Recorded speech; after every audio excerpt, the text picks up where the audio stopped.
Welcome to Have You Heard, where we talk about issues at the intersection of agriculture and engineering. Let's get started. Here are your hosts, Morgan Hayes and Josh Jackson.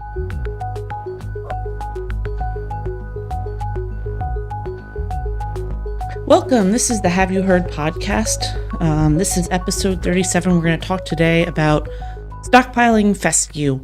I'm Morgan Hayes, an assistant professor in Biosystems and Ag Engineering at the University of Kentucky, focusing on livestock facilities. And in my personal life, my husband and I farm in Boyle County, Kentucky, about a 500-acre commercial cattle and hay operation. And I'm Josh Jackson, assistant professor in Biosystems and Agriculture Engineering as well. And I focus on precision livestock farming. And on my home life, we raise registered Angus cattle and focus on some hay production. Okay, Josh. So let's start out with what's been happening on the farm this week. It's been busy, at least on our farm. It has been fairly busy. So we've been doing some hay. We just got done with State Fair, and then we also calves started just dropping everywhere. So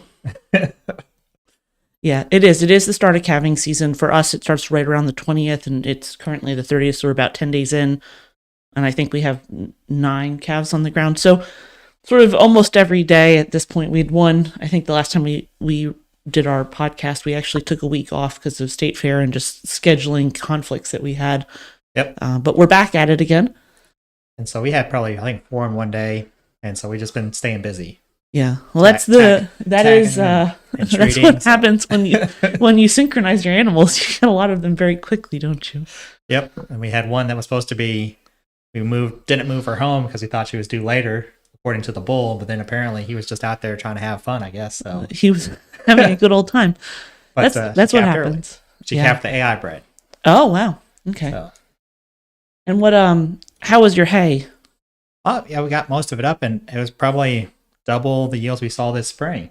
Okay. And so it was fairly thick. And so some was Johnson grass, but other was just at a better stand, it seemed like. Yeah, we also finished up all of our second cutting of hay over the last couple weeks. Everything's in the barn. Also, any hay we were purchasing is now, I think, for the most part, in the barns. Okay. We probably have another 100 rolls that are coming in of purchased hay, but those will be outdoor stored because our barns are officially full. Just need to build a 5th one or 6th one. If we build a 6th barn, we will document it for the podcast. That's for sure, because it is a lot of work. Also, our fencing project that was supposed to happen in May is now happening, so that's good. That's really positive. The fencing contractor is on site. He suggested he might want to do silage, and we said no, not until this fence goes back up, because it is now down, and it's not a time of the year where we both want our cattle intermixing completely at this point. Especially with calves chopping. Fortunately, neither of us have calving right now. So both the groups on both sides are both spring groups, but the young calves are definitely still in. We haven't weaned yet. So, so ideally, no. no silage for our contractor until we get that fence up. The rest of the fence lines are not so critical, but the one on that property line is really important we get back up. Okay. So that is in progress right now. It should be done this week, which is a huge deal. Anytime you can get a property line fence replaced, it's a lot of work for everyone involved. But it's worth it. Good fence is good neighbors. Good fence does make a very good neighbor. That's very true. And I think I said that we had a calf get out in earlier this summer, and I had to go over and try and collect it by myself, and it was a rodeo. It was very hot, and arduous process. It was an arduous process, but I did not kill myself, and I got the calf back. So it was a successful trip. It was many hours of my life I'm never going to see again. So hopefully we don't have that issue in the near future. A new fence, some gates in it, so that if we do ever have anything get through, we have an access way, and we don't have to cut into a new fence. But back a little easier, pretty much. Exactly, and I think that's part of the process, is just a lot of planning, a lot of intention, and building it so that we don't have to fix things. A lot of clearing just to make sure we don't have trees and limbs that are going to come down on it. Probably you're clearing about 30 foot on each side or so. No, we didn't completely clear it. We left some tall trees in that fence line. We're fortunate on our side that we have other trees in our property.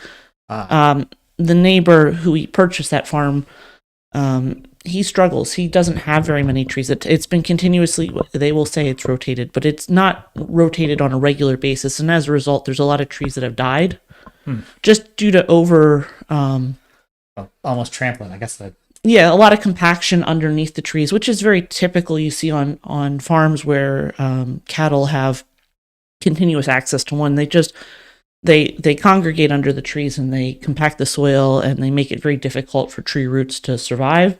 Yep. And over time, you do kill trees that way. So while we have other trees and we could clear that fence line and not really struggle with shade in our pastures, he would significantly struggle if we took out all those trees, because for him, that's his west facing.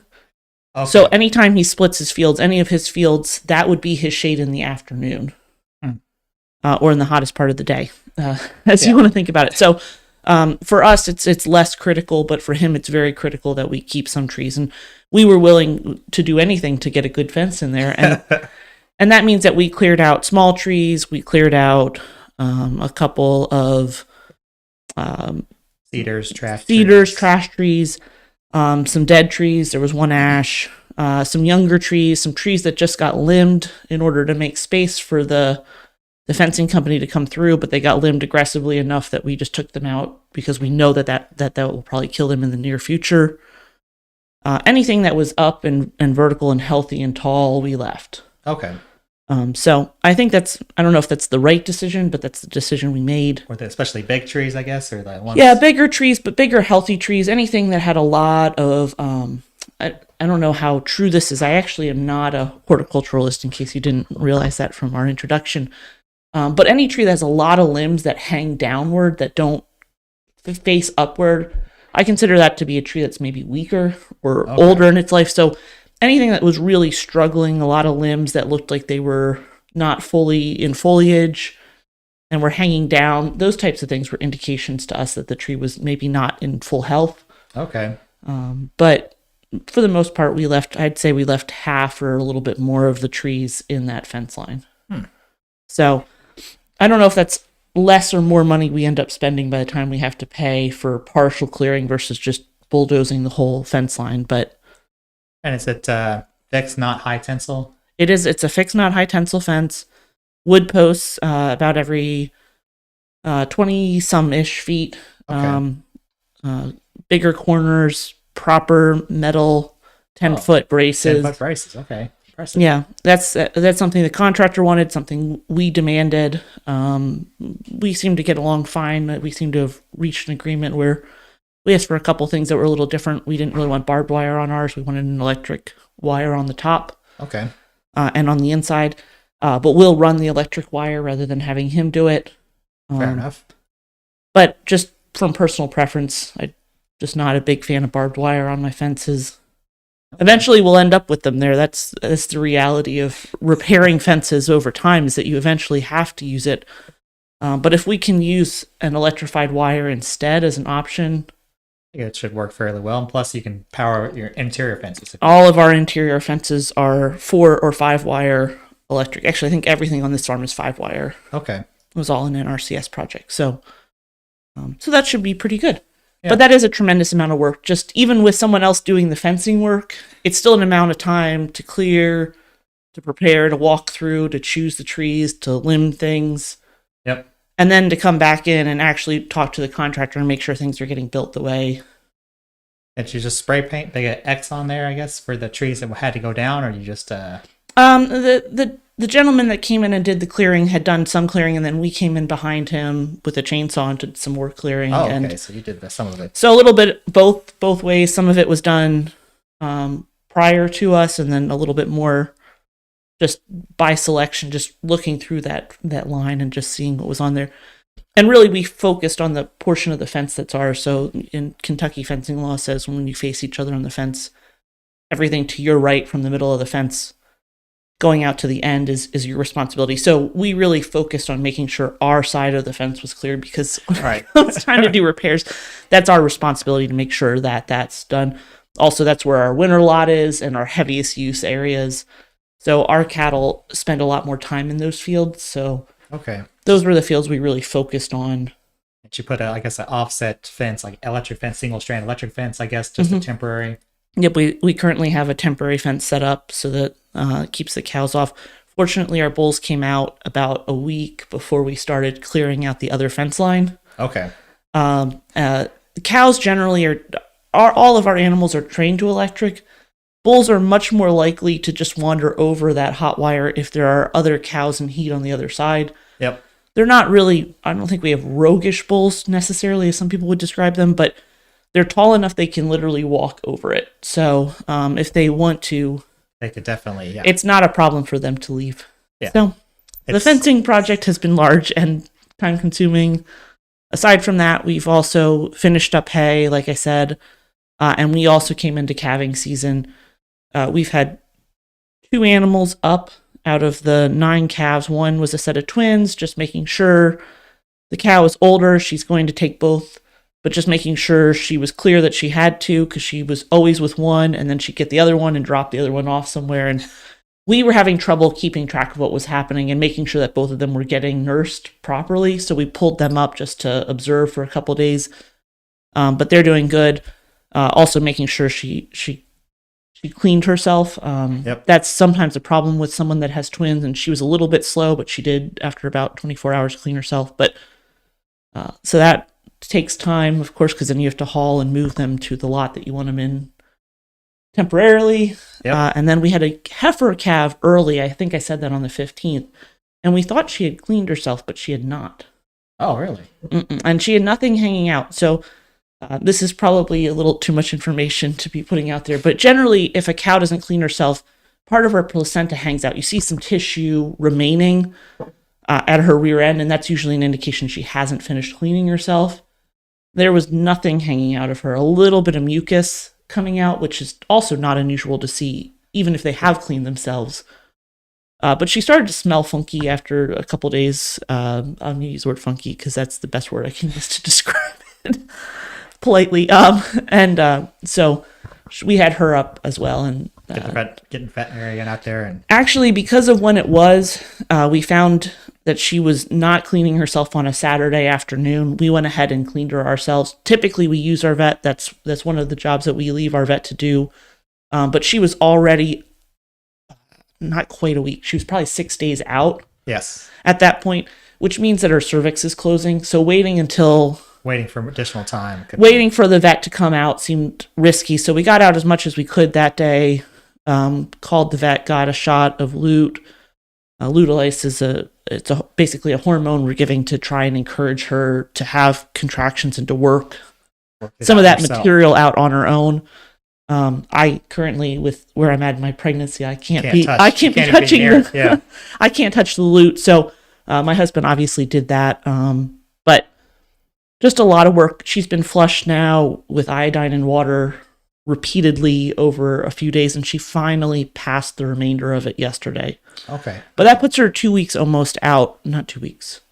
Almost 2 weeks out from when she calved to finally passing everything. However, the fact that we got that tissue out at all is a miracle at this point because the cervix is closed. Yeah.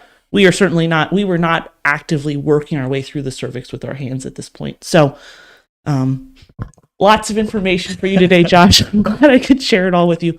But that's a lot of work. It's a lot of time to clean out a cow. Yep. And the other option, I guess, is just to sell her. But you'd hate to sell a heifer because you missed something. There wasn't usually there's a pretty good indication of a failure to clean. In this case, there wasn't a known issue until there was an issue. Yeah. So, fortunately, we got everything working. She's going to get cleaned one more time, flushed one more time, just to make sure there's any remaining tissues has a chance to leave if it needs to.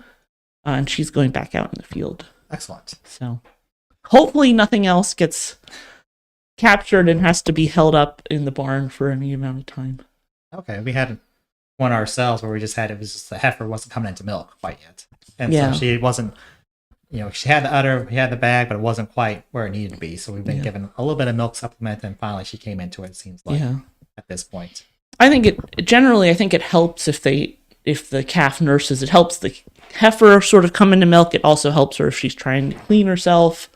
All of those things are assisted by nursing. So figuring out how to make all of that happen is sometimes a trick. Sometimes, yeah, it's difficult. So that's what's been happening on the farm now that we've spent basically our whole podcast talking about it. Talk about cleaning. That's what happens when we have 2 weeks of information to share. Let's go ahead and talk a little bit about stockpiling fescue, because that's something we are sort of in the process of figuring out right now on the farms, is what fields we want to protect and try and save for later in the fall versus which fields we're going to graze. How are you approaching that? Typically, we look at which field is kind of our most productive, is the ones we're typically trying to protect. So we have a couple of sacrifice fields to begin with, but the other ones that are a little higher production, some are old hay fields / pastures, we're using those as means to get additional production or additional grazing days on out to December, or through December. Yeah, and for us, it's interesting. So the one farm where we're doing the fencing, we've had to selectively choose where to put cows just based upon where there's a fence currently. And so on that farm, I don't think we're going to really stockpile much at all. But on our other farms that we're slightly understocked on, we're now being very intentional about moving cattle. So sort of throughout the summer, we will rotate even if we don't have to. But once we get into August, we start like forcing them to clean up a field before we move them. Right. Which allows us to hold some other fields back. Also, I don't know how you stockpile. When we stockpile graze, when we try and graze later into the fall after frost, we typically are trying to do it with some form of a hot wire, so that we limit area so we don't give them the whole field at once. Otherwise, we don't get great performance out of our fields.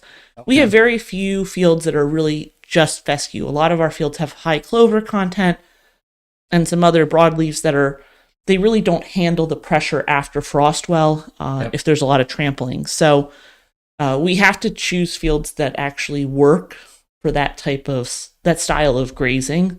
Something where we can either line graze and move our lines around, or we can cut it into quarters or do something so that we can make smaller areas within our fields so that we don't have such a wastage issue. Well, for part of ours, we use a single wire as well. Gets into deer season, sometimes it can be a challenge just because of the rut that you run through it. But I guess the other challenge for us is we have a couple fields which do have, when we have the cattle off of there, they do have Johnson grass. And so it's making sure that we get that good hard freeze before we actually turn the cows in there. So we have some where we're on that borderline, getting to late October or mid-October. We'll keep them in fields where we know there's little to no Johnson grass as well. So that'd be our one hay and pasture usage field or square field. That's when we're typically concerned about. And then after the good frost, we just go ahead and turn them in there. Right. And we typically just give them that whole field because it's one we'll typically try to fertilize in the spring if prices are acceptable. Right. And so generally we've done, and we also do some of the fall. In the past, we've done the fertilization, even early August and until maybe mid-September. Yeah, I think a lot of the recommendations from the forage and the beef group is to get the fertilizer on in August. Yep. We're probably about a week or week and a half behind where they would want it on. Because it does affect overall yield, so overall tonnage that you can get. Yeah. The earlier you put it on, the better you're off you are. But one of those things, we just had so many conflicts of time. Yeah. Yeah, we didn't do any fertilizer. I think we've talked about that this year at all, actually, on our farm. Although our clover stands are finally, doing their job, I think, at this point in the year. We had with the drought and the drier season earlier in the summer, we had a lot of poor productivity out of our clover, but it's now coming in with a little bit of a vengeance, which is great. This is exactly the time of year where we would hope to see some clover, see some flowering, and the flowers starting to wilt, which would be an indication that they're probably nodulating, which all of this is really good for getting the legume to do its job. Yeah, and then we actually got some rain as well here recently, so that's actually going to help. I think really we're potentially talking about possibly a third cutting on some of our hay fields. And so if it's not going to be good enough for a third cutting, we might think about possibly putting the cows out there for a couple of days, just to knock it down a little bit. Yep. To get some additional production. So that would be one where we would move a fence. Yeah. Is that one of those where you do, like, how many days at a time do you try and... Probably be at least 2 or 3 days, just because we don't want to. We can't be out there every day. It's just a limitation of we could probably hit it every 2 or 3 days. Yeah, we're sort of similar. We normally rotate on a weekly basis. That's sort of our MO, our approach. We have a couple fields that run on a 10-day cycle, but most of them run on a 1-week cycle. When we get to that frost season and trying to graze, we really need to move them about every 3, sometimes twice a week. So 3 or 4 days at a time is sort of our target. Just with day jobs, that's what makes sense for us. Ideally, we would be able to move them every 2 days or something like that. That would give us even more efficiency. But it's just, the time is a huge factor. By the time you take it down, put it back up, and it's really more of a kind of a 2-man job or 2-person job. Yeah. And the other thing I will say is with our fall calving, we won't try and put anything out onto something where we move a lot until those calves are a little bit older. Mm-hmm. So we don't really want to be moving anything that's calving or calves on the ground under like 2 or 3 weeks of age. It's very hard to get them to rotate with the mothers well. Yes. So that is something to consider in the back of our mind, is just making that decision. Right. Usually for ours, we try to get them on the ground for 2 weeks, and we kind of move all that groups together. And that's called the Sandhill calving system. It's a system that came out of Nebraska. Yep. And it's a very smart system from a disease management standpoint and health of those calves. And so we've had a lot of success with that over the years. Just keeping them, because we did have one big group and it was chaotic. And by the time you got to the end, it was a mess. Yeah. You were using a lot of scour guard, and we've pretty much eliminated most of that just by rotating the calving cows. Yeah. And when do you bring your cows back together then, if you're doing something like that? Usually, it'd be prior to maybe around October. It'd be around October when we're vaccinating everybody. Usually at that point, and we try to make sure, it's usually about the time we're vaccinating. Most all calves should be on the ground. There might be a straggler or 2. Okay. But all of them should be on the ground by the time we're doing October vaccinations. Okay, so sort of later October, probably. Later October, yeah. Okay, that makes sense. It's a pretty interesting approach. And so anytime you were talking about stockpiling, those groups aren't really going out on the stockpile until after they've all been reintroduced to each other, and then they're going to go out onto stockpiled grass. Yep. And so it sort of syncs up probably for you. The stockpile grass comes with your peak lactation probably on those cows, because they're probably about 2 to 3 months in at sort of peak lactation. Yep, and we're moving them out, and then we'll pretty much go to the farthest point and then start working our way back towards the barn. And hopefully by November, we're back close to the barn, so we can pretty much bring everybody up. Then they'll be on hay for probably a week or 2 while we do our breeding and synchronization, and then they're back on the far pastures again for another 2 weeks, and they're back close again to observe for heat for the second round. Interesting. That's a very interesting part of the process, because for us it's not so critical. We have bulls. We don't use AI, so we don't have the handling constraints that you do. But I can see where you could utilize that rotation and that very continuous rotation to get them up a lot easier, because they're so normalized to moving every couple of days at that season. Yep, and it really does help, because they're expecting to move back, and we just get them on that, get them back close to the barn, give them hay, then they're ready to go back out again. Yeah. That's probably a very convenient. It does, it takes some planning, but it does make it a little more convenient. So if it rains, we get the forage like it looks like we're going to have this fall, it can be an effective system. So what happens on a year where you get a very dry fall? What do you do then? So if it's a very dry fall, they pretty much just stay by the barn, pretty much stay by where we're feeding the hay, and there's no need to negatively influence our other pastures. Okay.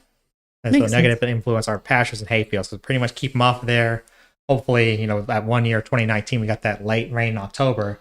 Everything else was able to perk up. And then by November, December, we had some grass on those fields.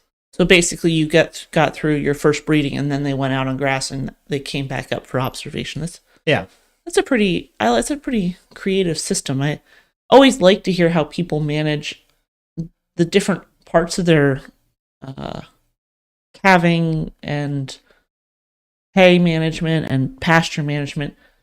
Everyone has a little different solution, and fields in general are laid out differently, which makes the system work differently on different farms. And when we had, what was it, the 2007 drought, in 2012 similarly, that year we did put them on, because we were like 2007 we were low on hay, so we were really low on hay. So that one we had to buy additional hay, and then we also had to put them on hay fields. Yeah, to pretty much just buy time. Right. And then that spring, this 2008 spring, pretty much as soon as we could get them out, we were fertilizing so we could put them out as soon as possible. Yeah, that makes sense. Yeah, it's tricky, and so we'll actually sort of similar to what you're talking about here. We'll actually feed some of our cows that are calving right now hay in the next month, so that we don't have to push them out to some of our outside fields. Okay. And that way, when the calves are older, we can push them out there. And it's not actually for us because we're trying to get them to move more readily. It's just from an ease of checking during the calving season and having them closer for working if we do have issues with cleaning out a cow or with a calf not coming in the correct position. Breech birth or something. It's just that there are certain fields that are better laid out for us to catch a cow, give her the support she needs during the calving window. And so we will probably, during the month of September, keep them up with hay just to make sure that the observations can be done more easily during that period. And what's your strategy if there's a drought? During the drought, we have to make a decision.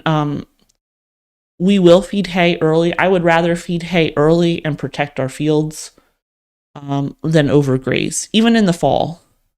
I find that if I overgraze in the fall, my spring growth is very poor. Yep. And that's just not something I'm willing to risk. Because, and this is, maybe a little bit controversial, but I expect to get rain over the winter, even in a drought year. It's just the nature of living in Kentucky. We have a lot of rainfall in months where there's not a lot of evapotranspiration. The ground should be able to recover and get its soil moisture where it needs to be by spring. Yeah. Even on a bad year, we should still be able to get our soil moisture back up by spring. And the last thing I want is it not to grow in the spring because I did something in the fall to hurt the actual forage in the field. And we have really strong clover stands. We haven't had to frost seed any clover in years. And it's not that expensive to do it, but the reality is if I don't have to go out and go over the field with a tractor and spread it, and I don't have to then bring my cattle out and have to manage them with possibly mud in the spring, because we're in that sort of iffy time period where we're doing all this, where we want it to be frost and hard, but then it's soft, and then it's wet again, and then it's hard again. All the transitions. It's a lot of management, and I'd rather, because of our hay situation, we have a lot of hay on our farm. Way more than most people do. For most people, hay is a very expensive part of the feeding operation. For us, it's a byproduct of the selling of hay. So we typically have more hay than we need.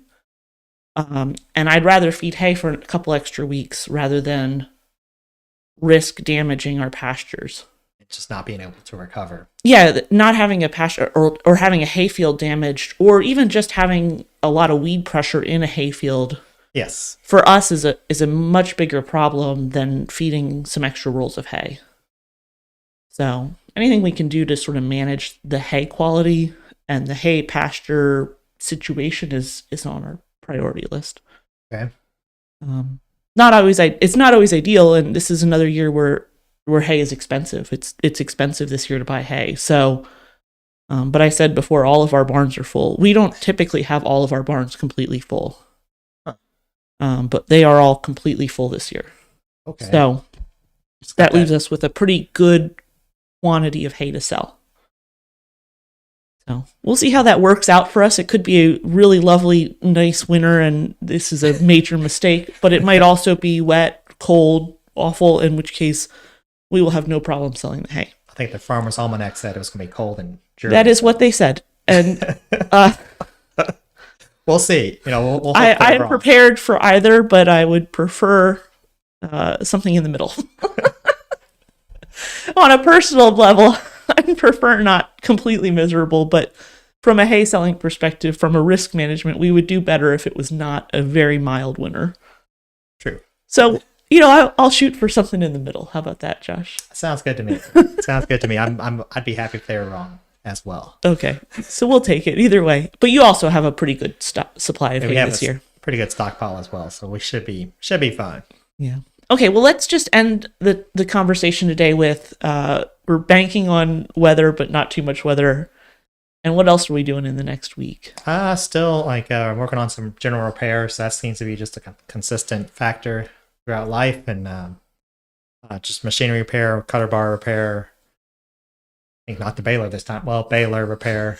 My brother, he came back and the door fell off, and one of the wheels, like the pickup wheels, fell off, and something else. Like, what were you doing? He was having a wild time out there, I guess. Apparently, so I was like, we got to put everything back together on that. So just not that all superficial kind of stuff, but still, it's like concerning.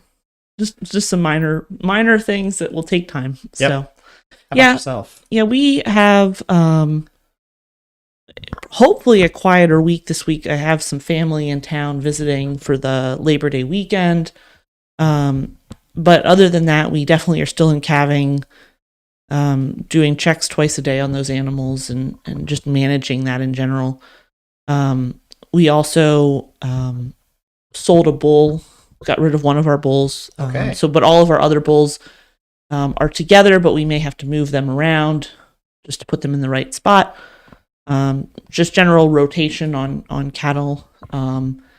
And we have steers that we're processing. So 2 are going this coming week, and then 2 are going in October. So our 4 bigger steers are getting processed early September and early October. So making sure that meat, whatever we need to get the rest of it sold, that we do that. We're not in bad shape on this first set, but we do have a little more work to do to sell some of the October meat. Okay. So lots going on, but Got some time on the meat. We have a little bit of time, but definitely those are priorities right now. And of course, getting that fence finished. Yep. That's a priority as Priority well. one. So. All right, with that, I think we're done for today, I believe. Yep, I think so. And we will see you guys next time. We're going to talk next week about cattle identification and RFID tags. We have a field day next week where we're going to do some talks about that. And we just think it's kind of an interesting topic. I don't think either of us are using RFID tags on our animals on a permanent basis, but we want to just talk about it and where we've played with it a little bit in the past and sort of where we think that might come into play in the future. Yeah. So we'll see you guys next week with that topic. Take care. Have You Heard is a production of the University of Kentucky College of Agriculture, Food and Environment, along with the Department of Biosystems and Agricultural Engineering. Discover what's wildly possible at ca.uky.edu.